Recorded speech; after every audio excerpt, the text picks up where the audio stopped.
Men, listen carefully. When a woman shows you who she truly is, believe her. Stop trying to constantly repair something that's already broken. This is the first time I've ever posted something like this. I apologize if it's too long, but honestly, it feels good to let it out. If you don't feel like reading it, that's okay. But if you do, thank you. I just don't have anyone to talk to. My wife, 25F, and I, 25M, met in the military back in 2020. We've been together for 5 years, married for 3, and we have a beautiful 3-year-old daughter. I left the military in 2023 and started working night shifts as a mechanic at the shipyard, while also attending college to use my GI Bill benefits. My wife is still in the military, but she has plans to get out. Looking back, I can already tell this isn't going to end well.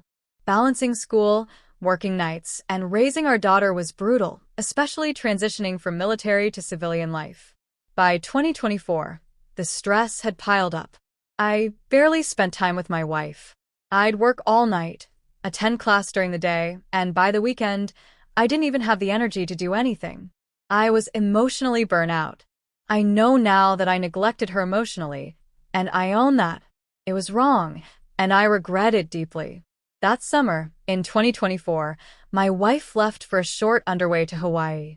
For anyone unfamiliar with military terms, underway means the ship went out to sea. She would be gone for 3 months, and then in port for a couple of weeks in Hawaii. I've been on deployments, too. I get it, once you hit port, the first instinct is to go out drinking. And that's exactly what she did. I didn't blame her. Here's where things start going downhill.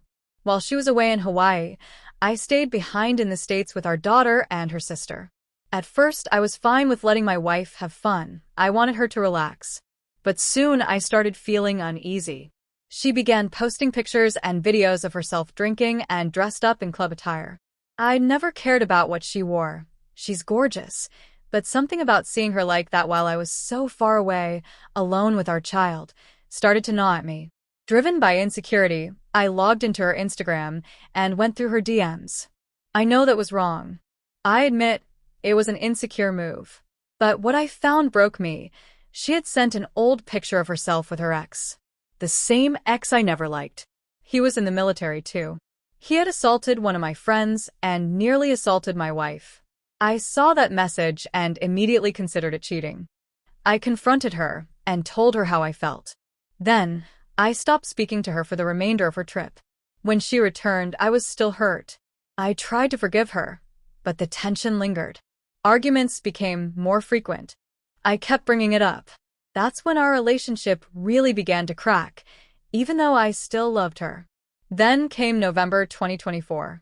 My wife left for deployment again. My sister-in-law, who had been helping me with our daughter during my night shifts, moved back home. I left my job at the shipyard, even though my employer told me I could return anytime. I needed to focus on school and raising our daughter solo while my wife was deployed.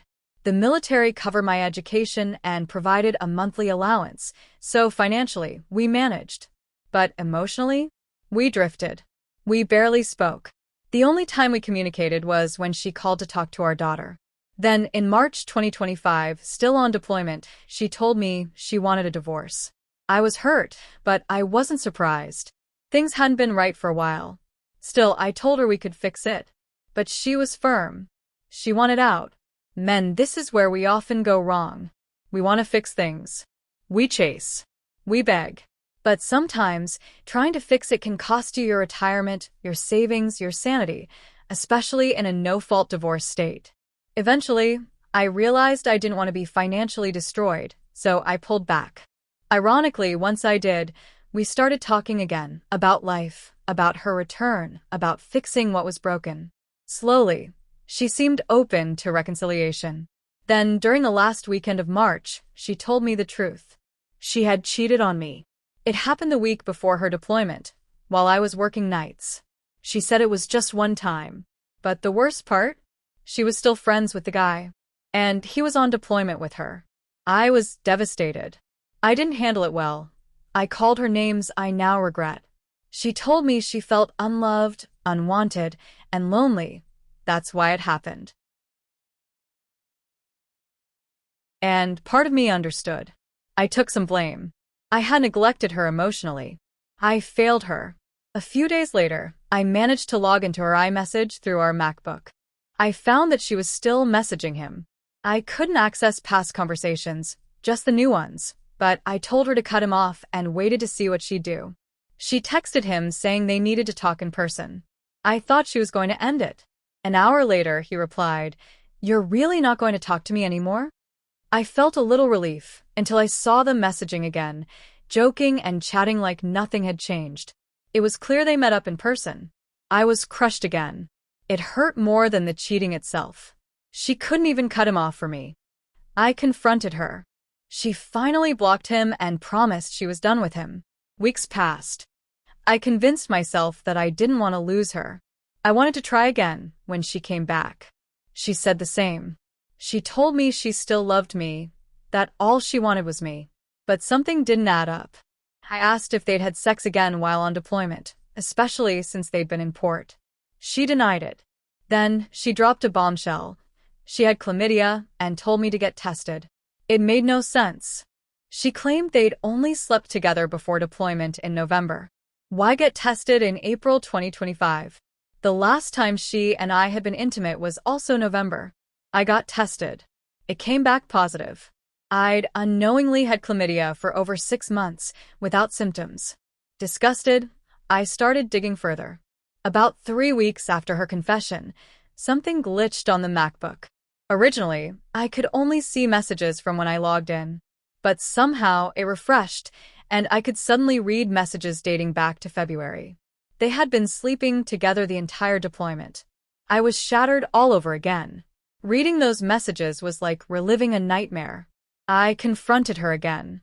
This time, she confessed everything. It's now June. She comes back in late July. I feel hollow, insecure, betrayed. She still says she loves me, that she only wants me. But I don't believe her. I don't know what to believe anymore.